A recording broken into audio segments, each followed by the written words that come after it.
No one ever warned me that sometimes, the first person to betray you is the one who taught you how to write your first letters.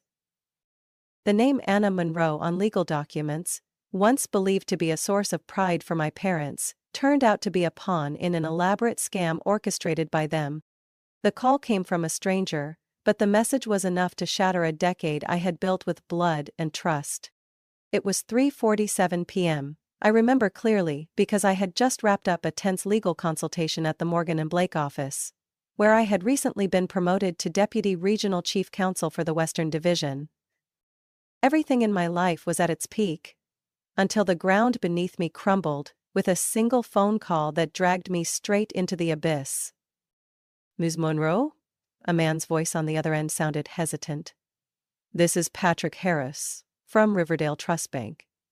We have a few questions about a mortgage loan you co-signed with Miss Megan Monroe, at the address, 726, Brookstone Drive." I was nearly paralyzed. "I'm sorry, but you've got the wrong person. I have nothing to do with any mortgage with my sister. Actually, we have your signature, confirmation documents, and a co-signed agreement from 6 months ago. You're listed as the secondary guarantor." The pen dropped from my hand. I had never signed any documents for Megan. Not a single one. Patrick's voice softened. "Our records are very clear. The paperwork was filed at the main branch. The representatives were Mr. and Mrs. Monroe. Your parents are listed on the application." I rose from my chair, fists clenched. Pieces started falling into place. The birthday dinner in March when my mother insisted I sign a few home insurance papers while I was busy entertaining guests. I had a faint feeling something was off, but I never imagined they would send me copies of every document by email, right now. I clenched my jaw. "I'll do that immediately, but there's another issue." I closed my eyes, sensing the disaster wasn't over. The loan is 3 months overdue. The current outstanding balance is $16,400. I had to brace myself against the desk, my breath caught. I called Thomas, my colleague and best friend since law school at Stanford. "Anna, what's going on? Are you okay?" I swallowed hard. My family forged my signature to co-sign a mortgage loan for Megan. I never signed anything. Within 30 minutes, Thomas was at the office. When I opened the email, he gently placed a hand on my shoulder. "They didn't even try to match your signature," he said through gritted teeth, pointing at the mark on the document. I followed his finger. The curl on the capital A was unmistakably my mother's. She always wrote her A's like fishhooks. My phone rang. It was my mother. Her smiling contact photo made my stomach turn. Thomas gestured for me to stay calm. I answered. "Sweetheart, come over for dinner tonight, okay? Your dad's grilling your favorite." I gripped the phone tightly. "That's strange. I just got a call from Riverdale Trust." Silence. Then a faint sigh from my mother. "Anna, I was going to tell you. It's just..." "You were going to tell me what? That you and Dad forged my signature and tied me to a $200,000 mortgage I didn't know about?" "Don't exaggerate, Anna. It was for Megan. You know how hard it's been for her." I cut her off, throat burning. "Do you have any idea this could ruin my career? I'm a lawyer. Did you forget that?" "You're always so strong, Anna. I knew you could handle it." "No, you knew I was easy to manipulate. That's why you did it." "I'll be over tonight. Megan better be there too. And this time, you're telling the truth. The whole truth." I hung up, my hands were still trembling. Thomas pushed the file folder toward me. "This isn't just signature forgery. They submitted income documents. They used your name as collateral." "This could be more than just forgery," I whispered. "This is criminal." Thomas nodded. "We need to find out what else they've opened in your name. If they got away with the mortgage, there could be other accounts." I slumped into the chair, my head pounding. My parents, the same people who once called me their pride and joy, had silently used my name to save someone else. The question was no longer, why did they do this? It was, how far have they gone? I couldn't sleep that night. Even after taking 2 sleeping pills, my heart pounded like someone was banging inside my chest. On my desk, the mortgage document copies with my name printed on every page lay stacked like blades cutting through my integrity. Every sheet bore a signature I had never made. The next morning, I returned to the office earlier than usual. Thomas was already there. And he wasn't alone. "Anna, this is Kayla," he introduced the woman with short hair, thin glasses, and a white button-down shirt fastened up to her collar. "Financial fraud investigator," she said firmly, extending her hand. "You can call me Solstice." I nodded. I thought stuff like this only happened in movies. "In real life, it's much worse than the movies," Solstice replied, as she opened her laptop and plugged in a USB drive. "Thomas sent me the basics. Now we're going deeper." The screen lit up with dozens of documents. Bank tabs, transactions, overlapping credit reports. I saw my name appear again and again on accounts I had never opened. 3 credit cards, a personal loan for $40,000, a financial contract in your name used as collateral. Solstice glanced at me. "The current subtotal is $168,000. I froze. "What do you mean, Sipal?" "It's not over yet," Thomas said quietly. Solstice scrolled down to a new spreadsheet. "There's something that raised a red flag for me. They didn't just use your personal information. They used your investment account to inflate your net worth." I took a step back. "The Sutter and Allen Trust account?" "Exactly. They downloaded the account summary from that platform and used it to submit the mortgage application. And you know the weirdest part?" I stayed silent. "That file was created using an IP address from your parents' home." I collapsed into the chair, my head spinning. "And that's not all," Solstice continued, her tone flat, like reading an indictment.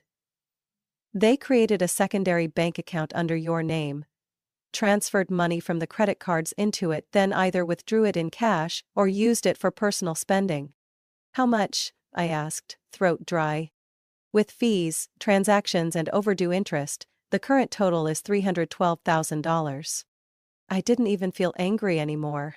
I felt hollow. My parents, the same people who once spent hours helping me with 5th-grade homework, had turned me into their private bank without my consent. And Megan? She was living in the house, mortgaged on the reputation I had built through sweat and grit." Solstice looked at me, her voice deepening. "They didn't just take advantage of you, they planned it. They exploited your career, your credibility, and your silence."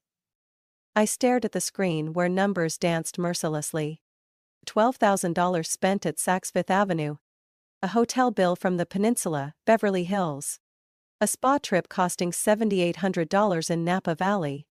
All listed in the statements, credit cards in my name, transactions from Megan's phone.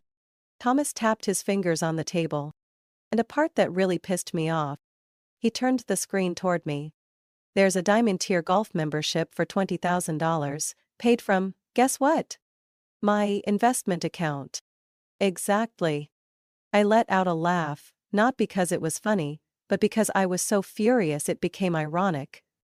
Mom probably thought I'd never check because Anna always has everything under control.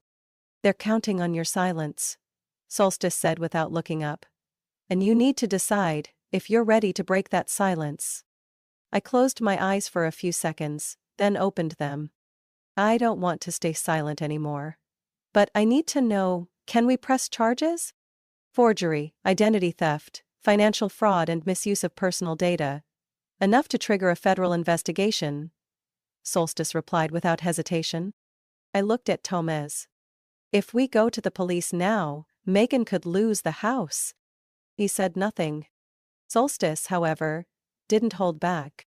"Megan put herself in that position. She's not innocent. This isn't about helping your sister.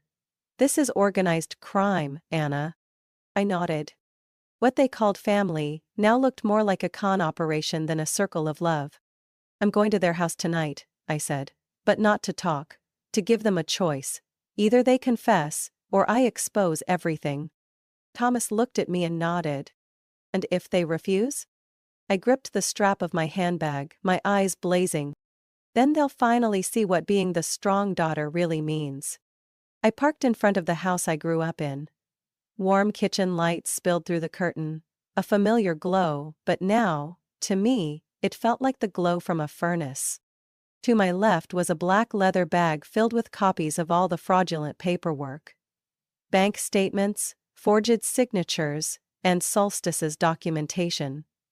A file heavier than any suitcase I had ever rolled through an airport. Not because of paperweight, but because of the betrayal packed inside. I didn't knock. I pushed the door open like a prosecutor stepping into a courtroom. My mom was slicing bread, my dad tending the grill, and Megan sat at the dining table, brushing her golden hair as if nothing in the world had ever gone wrong. "Anna," my mom greeted with a strained smile. "Perfect timing, the lasagna's fresh out of the oven." I dropped the bag on the table with a solid thud. "Cut the act, tonight the only thing we're serving is the truth." Megan looked up, her smile vanishing immediately. "What is this? What's wrong with you?" I pulled out the file, page by page. My voice as steady as if I were reading a formal indictment. 3 credit cards, a personal loan, a forged mortgage, my investment account used as collateral, all under my name. And I never signed a thing. "Anna, you're not making sense," my dad spoke up, his voice tinged with impatience. "No, you don't understand," I said, enunciating each word. "I'm a lawyer. I know how to spot forged signatures, spoofed IPs and backdated loan applications. And I have enough evidence to prosecute all 3 of you." The air in the room thickened instantly, as if someone had sucked all the oxygen out. My mom put the knife down, her hands gripping the edge of the table. "We're family, Anna. Don't blow this out of proportion." Family? A family that steals their daughter's identity? A family that turns my career into a tool to rescue Megan's failures? Megan shot up from her chair, tears brimming in her eyes. "I didn't mean to hurt you, I just needed a chance." "A chance?" I let out a bitter laugh. "You call using my credit cards for designer shoes, luxury spas and golf memberships a chance?" "Don't be so harsh," my mom interjected. "Megan is going through a hard time, and you're stable." "Stable?" I snapped. Is there anything more shameless than exploiting my so-called stability without remorse? My dad stood up, his expression shifting from defensive to annoyed. "You should understand, Anna. We did this for the greater good. You were the only one qualified to help Megan get the loan. And who gave you the right to decide for me? You've always done everything right. Strong, successful, respected. You can handle it. But your sister can't." I glared at him. "So, because I'm strong, I'm the one who deserves to be sacrificed?" Silence. No one answered. That silence was more brutal than any denial. Megan lowered her head, her shoulders shaking. I didn't feel sorry for her, only disgusted.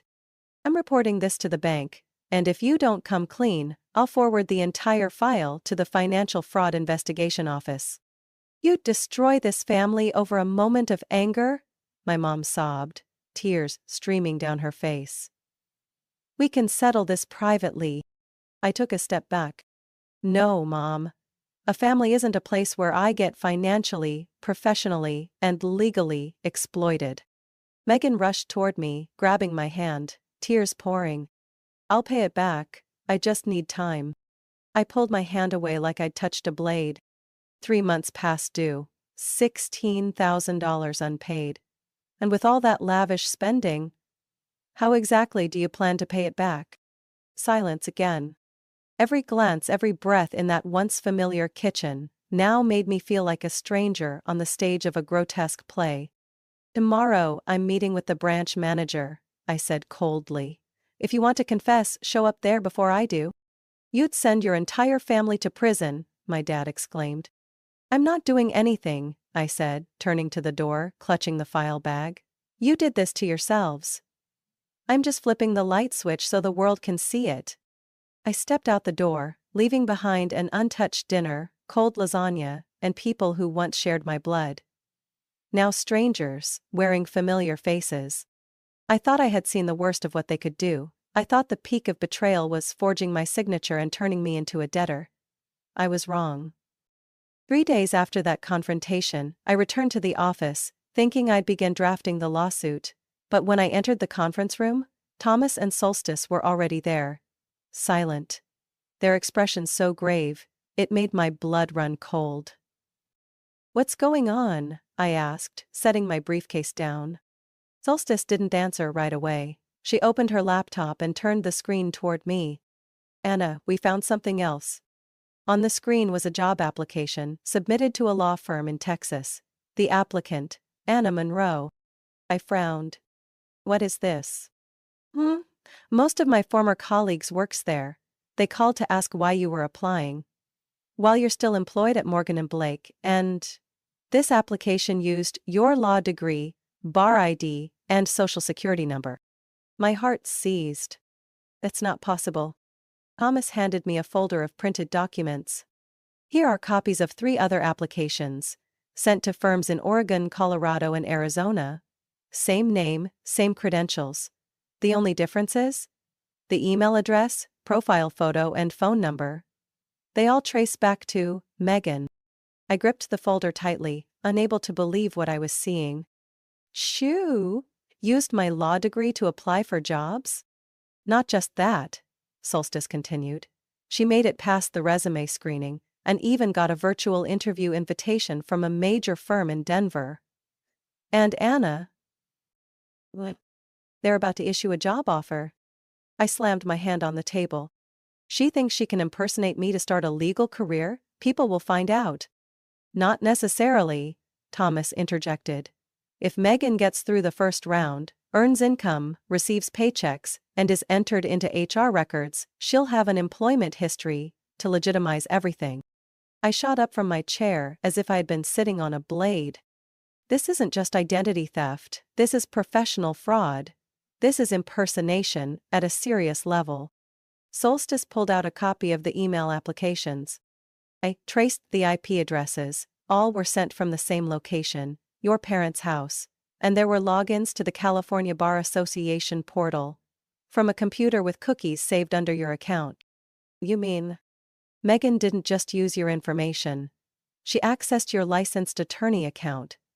If you hadn't discovered this, she could have registered to practice law in another state using your credentials." My throat tightened. "She planned this, step by step. This wasn't impulsive or accidental. She calculated it." Thomas nodded. "And there's one more thing." He handed me a printout of emails sent from a spoofed address. Anna Monroe, legal, @protonmail.com. The emails included follow-ups with firms, thank you notes for interviews, promises to send additional documents, and even claimed, "The original diploma is temporarily missing due to a recent move." I was speechless. Each line felt like a blade, slicing deep into every cell of trust I had left. They built a fake version of me, not just to steal money, but to steal my entire life. "A perfect facade," Solstice said, voice sharp. "A successful attorney, clean credit, untarnished reputation. They weren't just borrowing your name for loans. They intended to recycle you into a polished version of Megan." I laughed. A bitter, hollow laugh slipped from my mouth. "How poetic. I've become a product to be repurposed." Thomas placed a hand on my shoulder. "We won't let her get through another round. I've contacted the licensing board and legal ethics committee. If Megan submits anything official, they'll catch it." "What about the firm about to issue the offer?" "We intervened. The offer has been suspended, but they want to file a report with the professional association." "They should," I exhaled. "Because this isn't a scam. It's a crime." Solstice looked at me, her eyes cold. "If she takes one more step, you will be investigated. By police, the Bar Association, even the district attorney's office. And everything will lead back to you. Because on paper, it's you." I bowed my head. Turned into a shadow, something that could be copied, exploited, and discarded when no longer useful. "What do we do now?" Thomas squeezed my shoulder. First, we take all this to Frank, the bank manager. Then we move forward. Freeze all credit systems, lock accounts, and begin filing charges. Megan has to be stopped. Now. I nodded, the storm inside me beginning to solidify into ice. Good. If they wanted to create a fake successful version of me to cover up their real failure, then they picked the wrong person. I stood up, no longer shaking. I wasn't born to be anyone's front. Least of all, someone who doesn't deserve the Monroe name. I thought forging my signature, stealing my identity, and hijacking my legal credentials was the ultimate betrayal. But once again I had underestimated them. Especially my parents. Friday night, while Solstice and I reviewed suspicious transfers from the unauthorized secondary account under my name, the one they used to launder lavish expenses, she suddenly went silent, her eyes frozen on the screen. Anna, you need to see this. She pointed to a series of transactions flagged in red. These aren't personal expenses, these are circular transfers. Money moving from one account to another. And then back to the original after a few weeks. I sat down, my heart twisting in my chest. You mean, like, money cycling? Exactly. It's structured just like a Ponzi scheme. Bringing in funds from new investors, using them to pay returns to earlier ones. Creating an illusion of consistent profit. Thomas walked in, holding a stack of full-color documents. I just got back from the Stonebrook Executive Club. The front guard wouldn't let me in at first, but I got help from a contact on the board. And, Anna. He tossed the documents onto the table. Your parents are presenting themselves as independent investment advisors, running a priority private fund within the club. No way, I gasped. They're using your reputation, your financial credentials, even your Harvard Business School graduation photo, to prove they're backed by your expertise. I picked up one of the brochures for the Monroe Legacy Fund. In the center was a photo of me, smiling in a business suit, with a tagline below. We invest with intelligence, ethics, and the legacy of excellence. I went numb. How many people have been pulled in? I asked, voice hoarse. Initial estimate, at least 17. Most are elderly, retired members with idle savings. They were convinced by a steady 12% annual return your parents promised.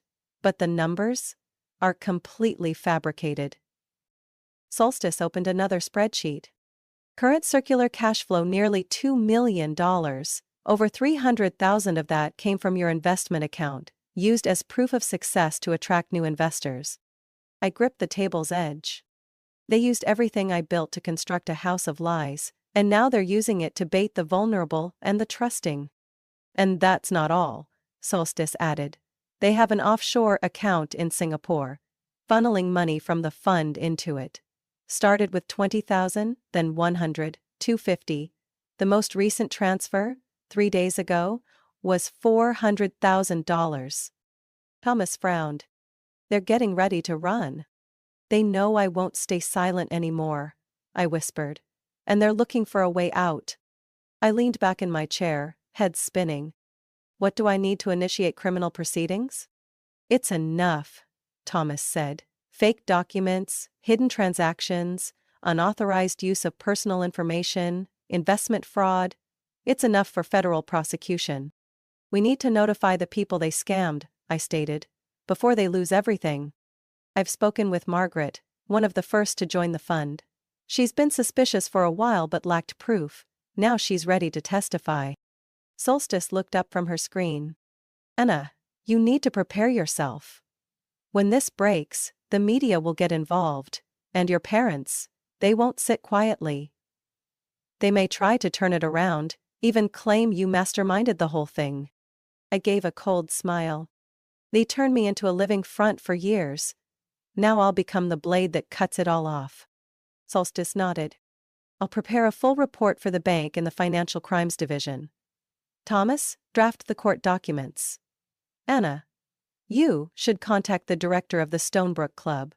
They need to know how long they've harbored criminals. I stood up, my eyes steady. This time, they're not getting away. What about Megan? Thomas asked. I turned, voice sharp as steel. She'll have to choose, cooperate or go down with them. I never imagined I'd step foot in Riverdale Trust's main branch under these circumstances. Not to open an account or sign an investment agreement, but to expose my own flesh and blood. Frank Delaney, the branch director, was already waiting in the conference room, face tense. As I placed the file case on the table, he gave me a firm nod, his eyes sharp. "They arrived an hour before you," he said quietly. I figured. I opened my bag, pulling out the thick file. But this time, I'm not here to defend myself. I'm here to present evidence of criminal activity. Before Frank could respond, the door burst open. My parents walked in, followed by Megan, her face pale, but still clinging to a fake sense of composure. "Anna," my mother spoke, forcing a smile.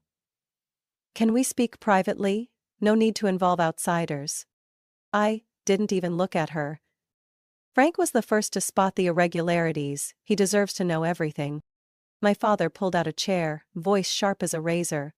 "You're blowing this out of proportion. Families can work things out." "I'm not a family attorney, and this isn't a domestic issue, this is organized financial crime." Megan broke into tears, burying her face in her hands.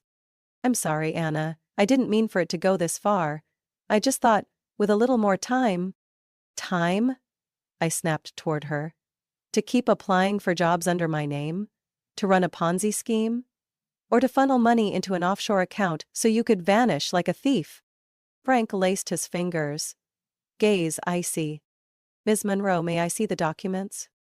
I nodded and slid the file toward him. "Everything's here. Forged signatures, unauthorized accounts, faked job applications, bank statements showing illegal wire transfers.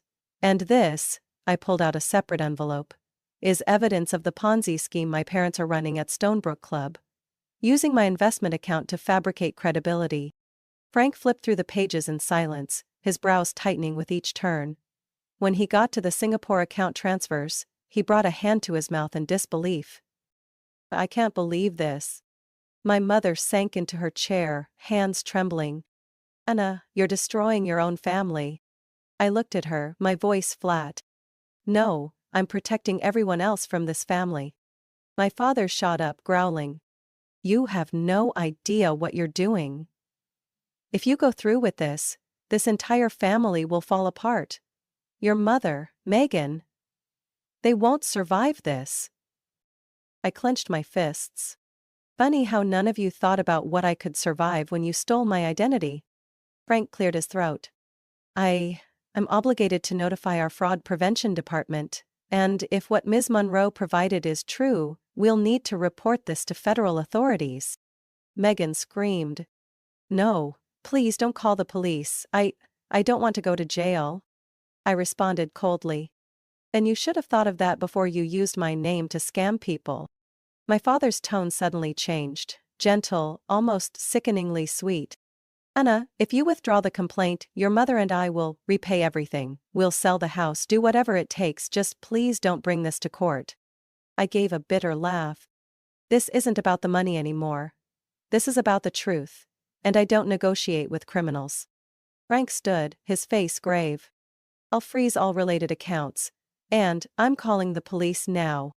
"No need," I said, pulling my phone from my jacket. "I already did, they're on their way."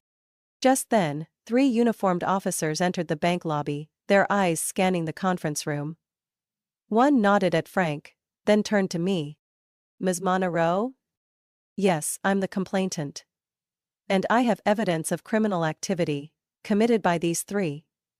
I pointed directly at my parents and Megan. My mother burst into uncontrollable sobs. "Anna, you can't do this, we're family."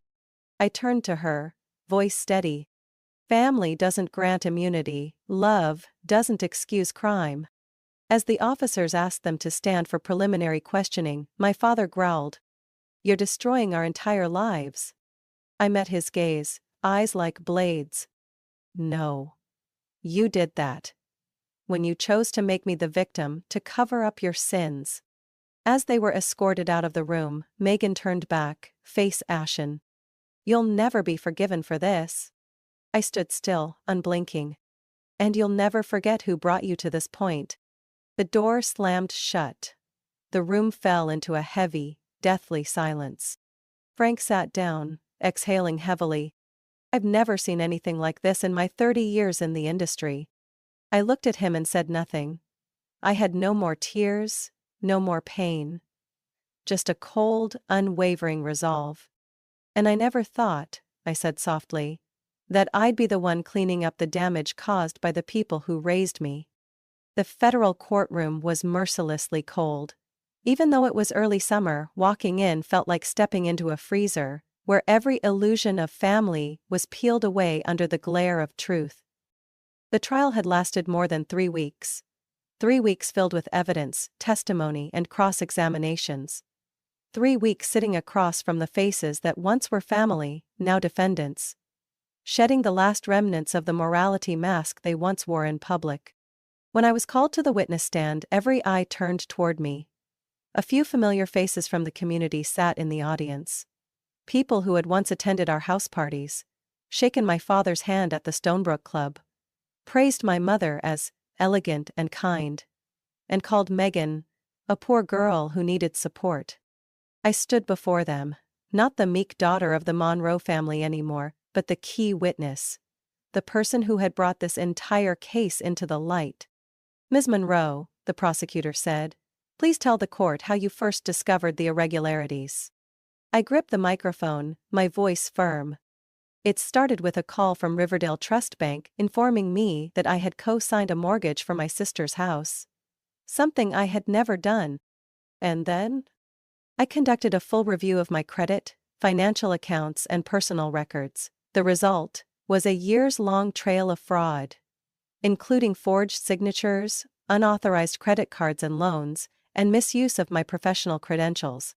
I paused for a moment, looking straight at my father.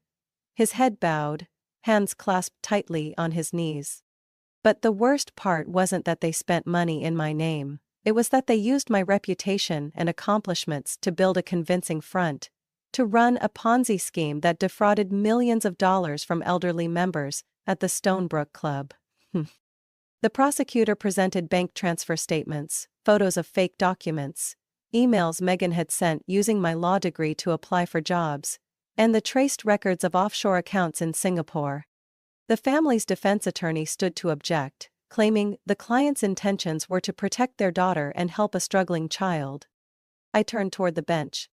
Love does not excuse theft. Family does not equal immunity from crime. They didn't help me, they used me. They didn't protect anyone, they protected their wealth and lavish lifestyle. The courtroom fell silent. When asked about the personal impact, I exhaled slowly. I nearly lost my law license. I nearly lost my reputation, my credibility in the legal community, and the trust I worked so hard to earn.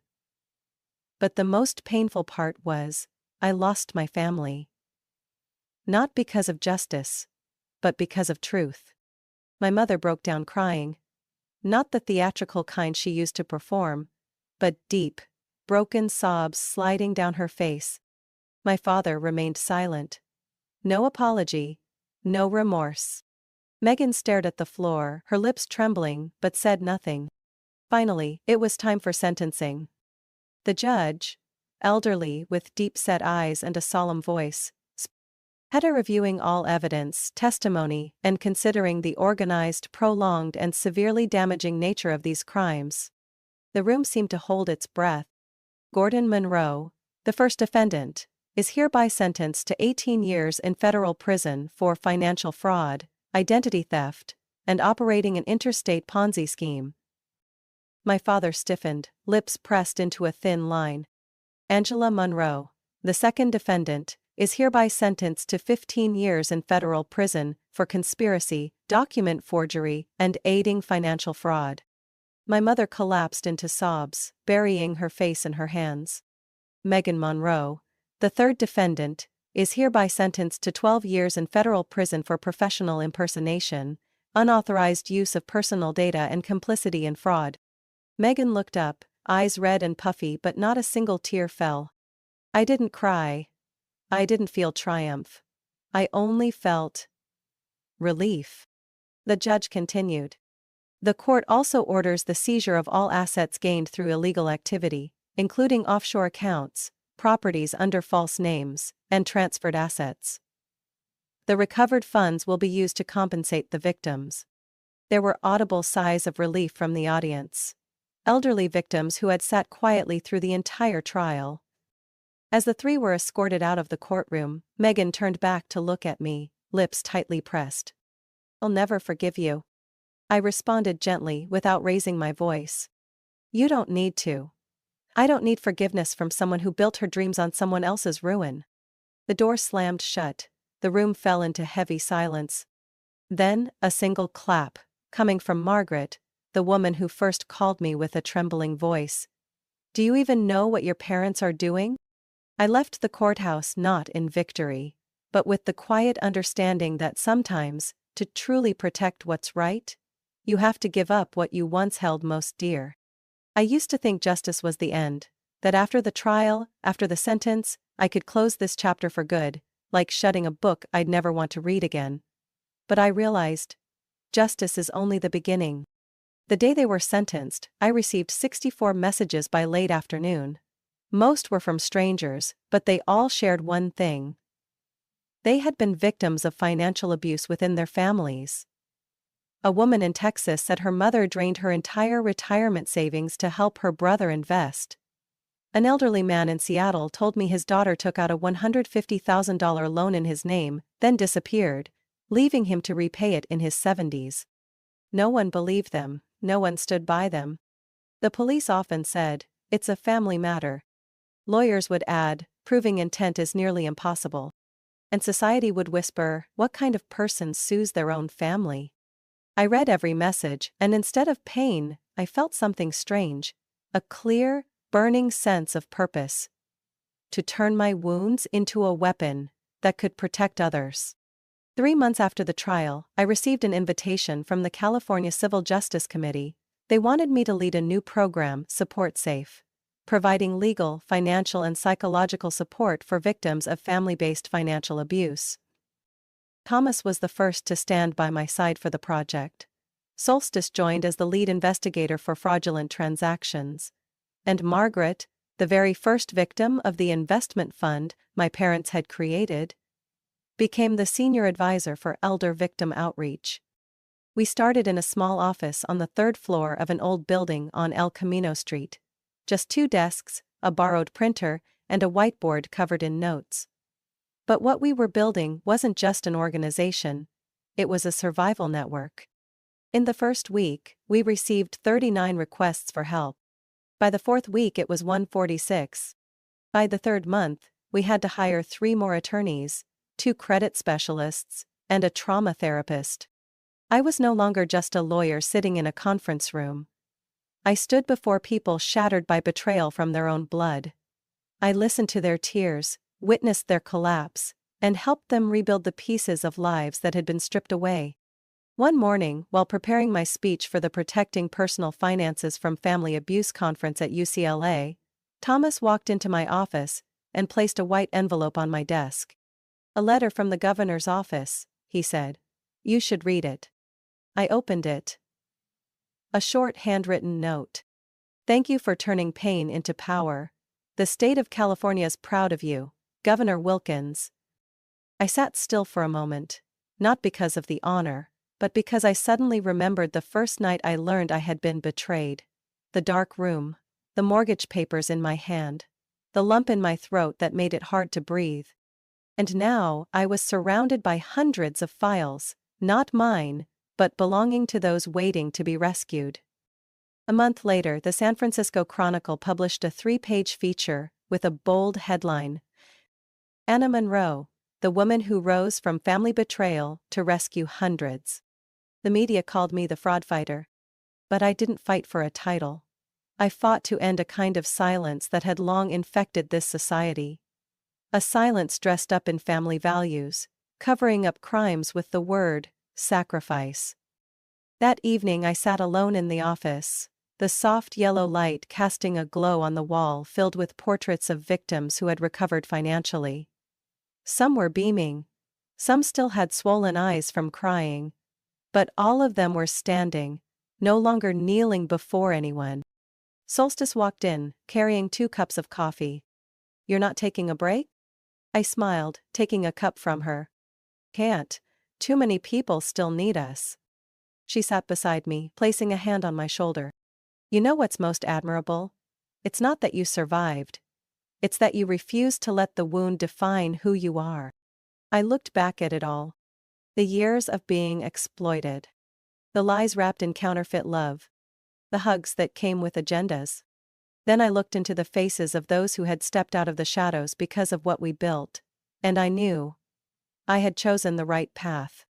Anna's story is proof of the cruelty behind financial abuse within families, a form of betrayal hidden beneath the mask of kinship. Even after her own parents and sister destroyed her reputation, career, and trust, Anna didn't fall. She turned pain into purpose, becoming a protector for others like her.